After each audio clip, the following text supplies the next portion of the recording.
I'm guessing you run an agency and you are looking to make it more profitable. Well, I have good news.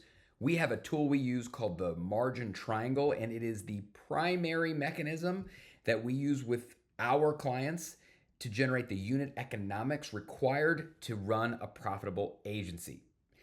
My name is Ryan Watson. I'm one of the original founding partners here at Upsourced. Upsourced is a firm where we provide outsourced accounting operations and CFO advisory for scaling 7 and 8 figure marketing and creative agencies. The topic I want to cover today is the margin triangle. But before I get into that framework, I guess I want to cover the underlying concept between why the margin triangle is the most important framework in your toolkit to make a profitable agency. And the underlying concept is just the idea of gross margin. So gross margin is the most important financial metric in an agency, full stop. Why is it the most important metric in an agency? Well, it's the most important because it measures the core profitability on the revenue we service, right? It answers, are the unit economics of what we do when we go out and sell projects, is that sufficient for us to make money? It answers, what is the revenue we make less the cost directly incurred to generate that revenue? And nothing else. It excludes all the other overhead and OpEx and the things that are necessary for the business, but not necessary to generate the core revenue. In an agency, this metric, gross margin, is the whole ballgame.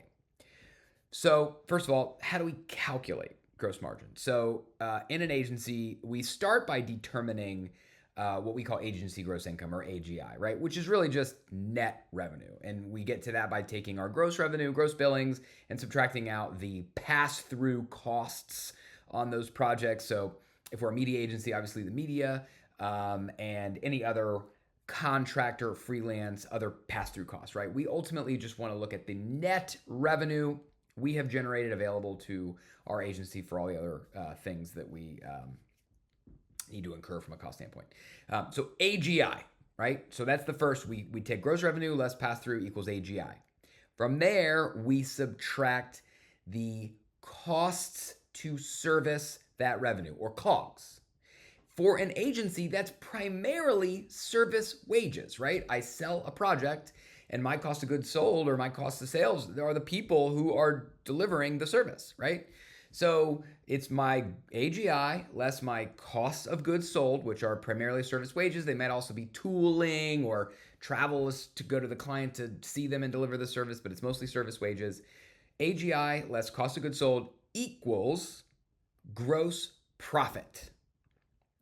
Gross margin is simply just gross profit expressed as a percentage of AGI, right? So if I generate $1 million of AGI and my cost of goods sold, which are my service wages, are $500,000, then my gross profit is $500,000 and my gross margin is 50%.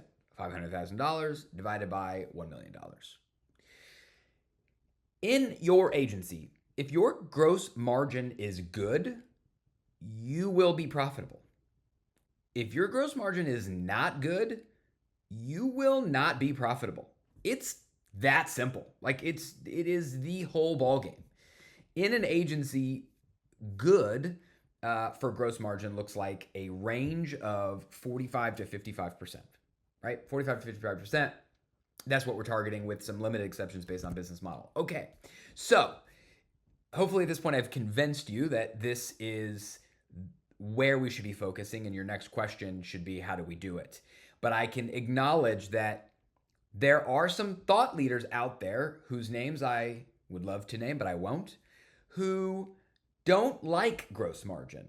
And they'll tell you things like, you shouldn't focus on gross margin, or you shouldn't try to separate service wages from all other wages. And you should just look at total wages together and some metrics derived from that. You may hear others who, quite frankly, don't understand accounting and don't understand what gross margin represents. And so they'll try to create their own little fancy words and their own little separate metrics to maybe approximate this idea. Listen, these are bad takes. If you hear somebody with that point of view, That's a disqualifying point of view. Move on. We work with well over 100 7 and 8 figure agencies, and I can promise you every serious agency manages to gross margin as one of their primary financial metrics, no exceptions.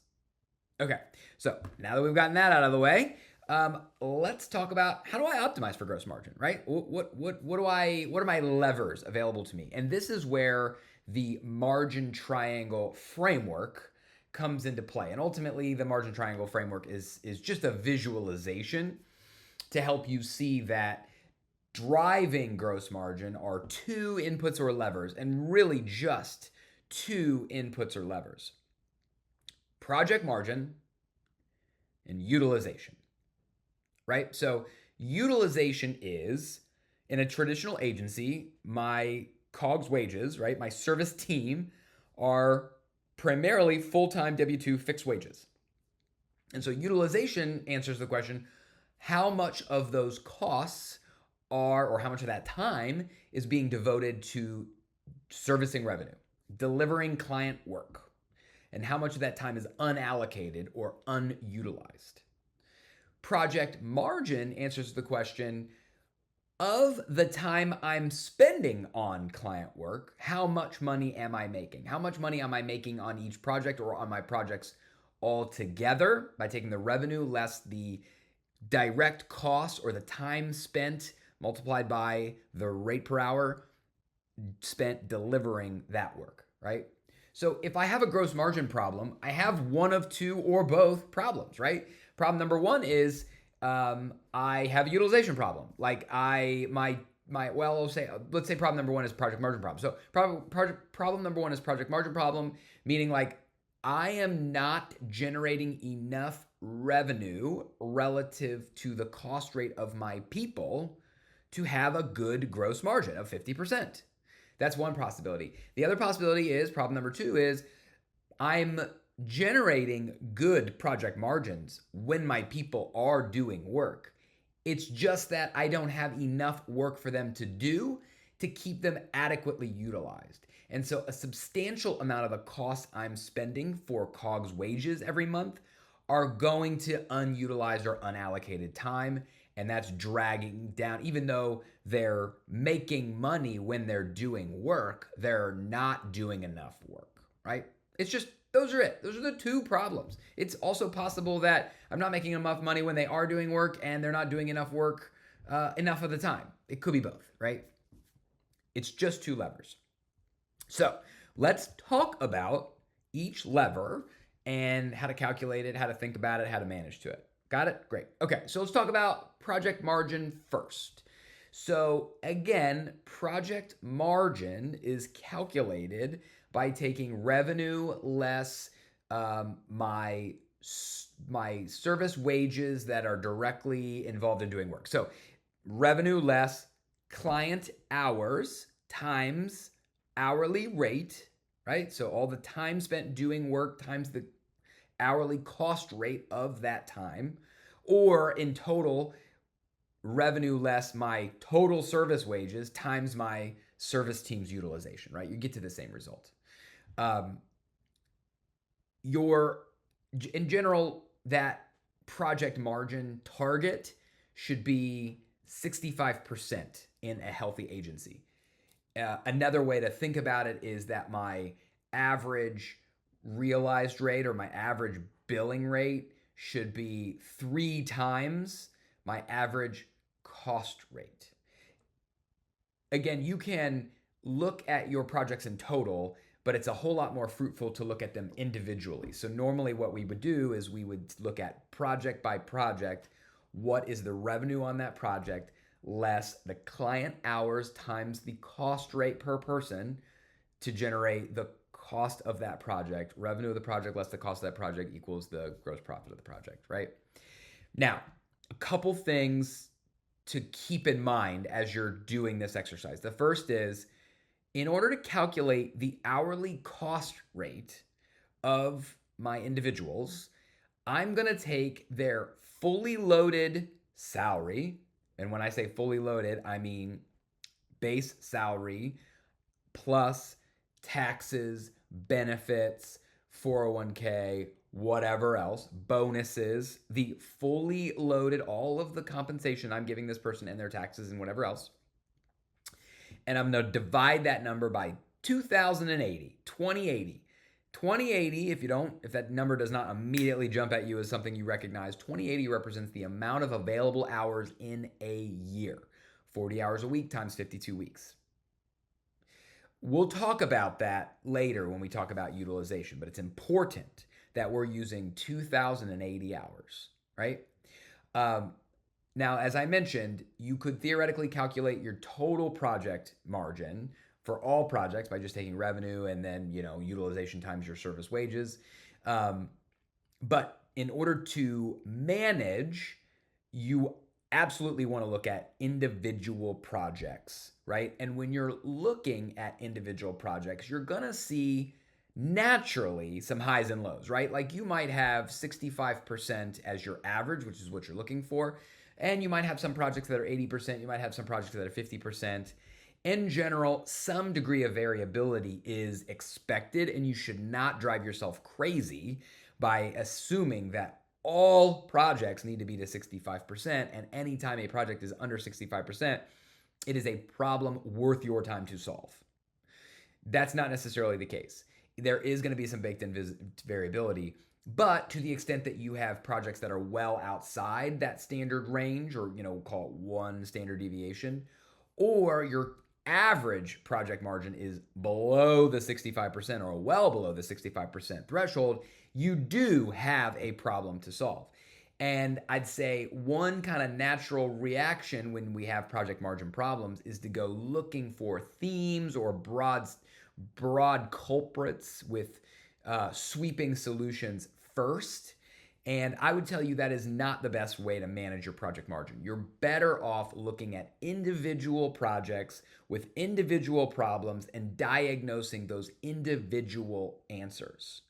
And then once we have individual project by project answers, now we can lift our head and say, are there themes here? Am I experiencing the same amount of scope creep, or am I identifying a communication problem between the sales team who has one version of the scope in their brain and the execution team who interprets that in a different way?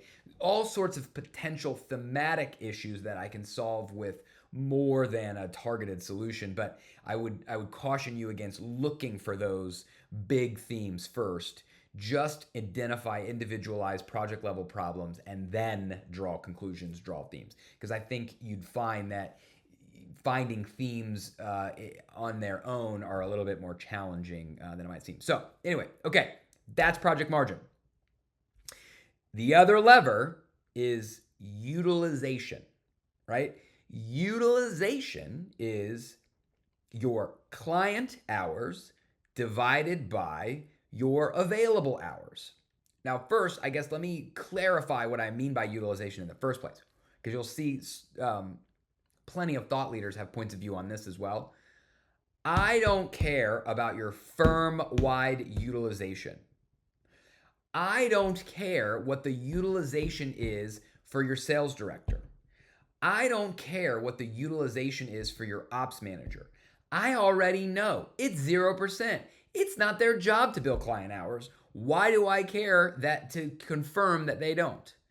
Including those individuals in the overall picture and getting some sort of blended view is also a distorted waste of time. So when I'm looking at utilization, I only care about the service team, the wages that are in COGS wages. What percentage of those are being billed on client hours and what percentage of those are not being allocated to client hours? Service utilization. So client hours divided by available hours. Now, what are my available hours? This is a classic area where agencies get themselves tripped up or kind of heading down the wrong paths. The available hours is easy, and it's not specific or unique to your agency. It's 2,080. Remember 2,080 from before? That's the amount of available hours in a year for your business. 52 weeks for 40 hours, okay? Some agencies will say, well, hold on.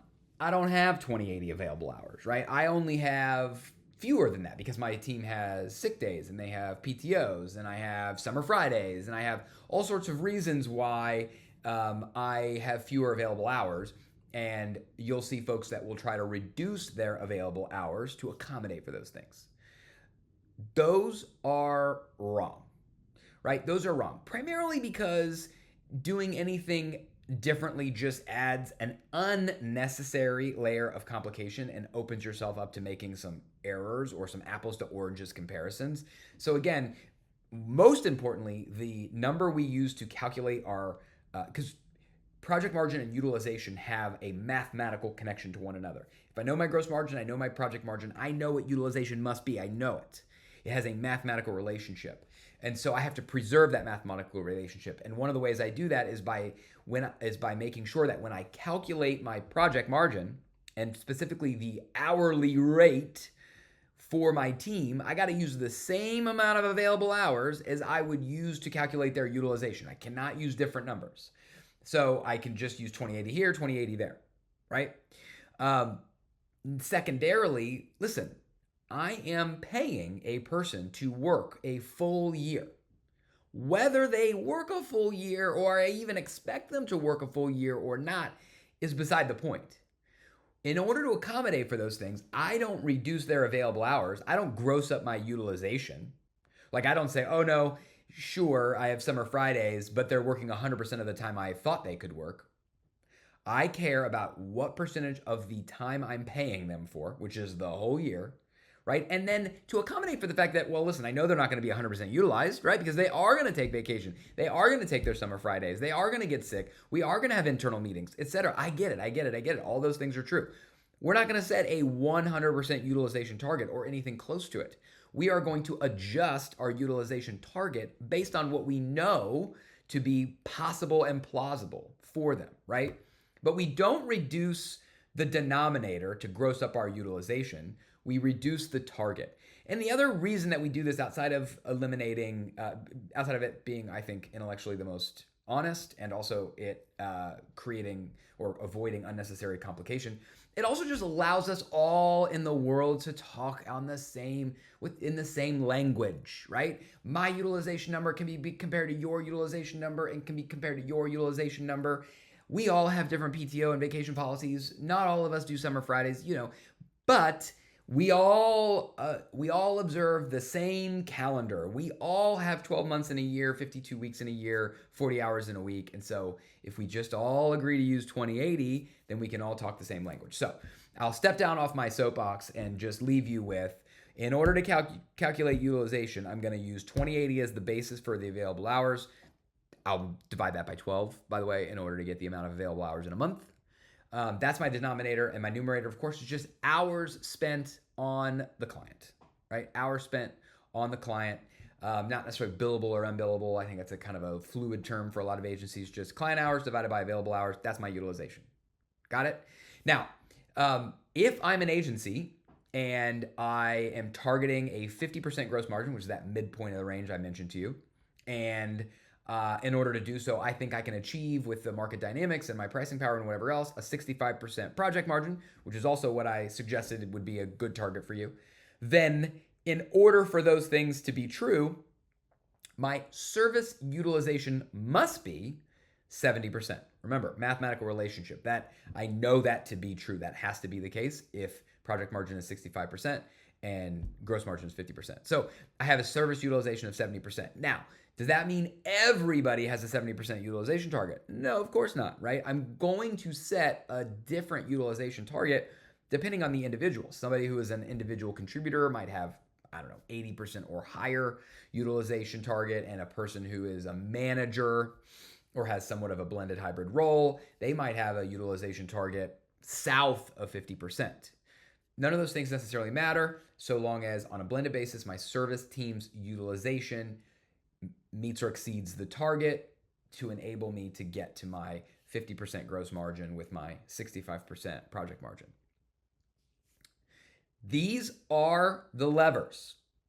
Managing, again, gross margins levers, project margin, utilization. That's it. Managing gross margin is a continual exercise. right? It is not a let me see what my gross margin is. Oh, it's a little low. Let me diagnose the problems. Let me fix them. Boom. Now I'm a 50% gross margin business into perpetuity. That's not how it works. It's a continual exercise of optimizing for the project margin and the utilization. Project margin, I mean, if you think about it, that represents the essence of client service. It's like what we do, right?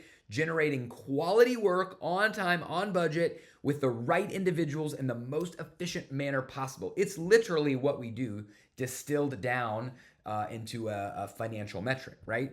And utilization captures the other half of what makes running an agency so difficult, because it is the struggle that we face to match what is generally a fixed supply of labor, right? Most of our service teams are on W-2, they're fixed supply.